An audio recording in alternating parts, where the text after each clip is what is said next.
Salut à tous et bienvenue sur la Parasito avec Céline. Aujourd'hui, on va parler d'un parasite platelmente appartenant à la classe des cestodes. C'est le Taenia hidatigena.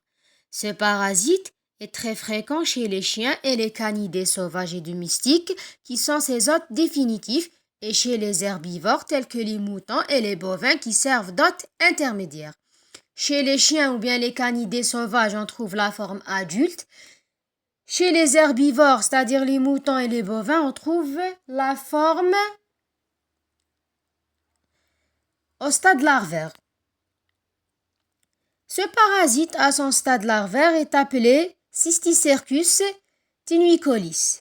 Et c'est sous cette forme qu'on observe souvent de grosses vésicules transparentes remplies du liquide dans le foie ou bien les cavités abdominales des animaux lors de l'abattage. C'est d'ailleurs pour cela qu'on le surnomme la boule d'eau du boucher. Juste une remarque, cette forme larvaire est observée en post-mortem, c'est-à-dire lors de l'inspection vétérinaire.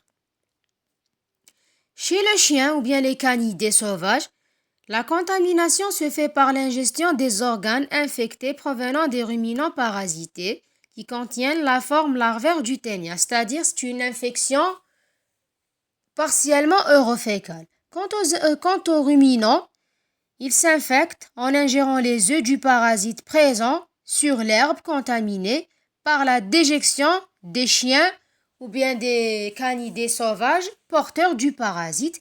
Dans ce cas-là, pour les ruminants, c'est une infection orofécale.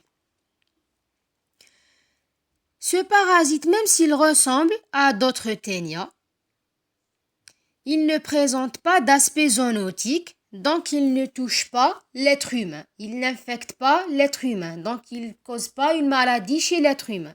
Cependant, sa présence sur les organes des ruminants après l'abattage entraîne souvent la saisie de ces organes par les services vétérinaires afin de garantir la salubrité des viandes et d'éviter la propagation du parasite.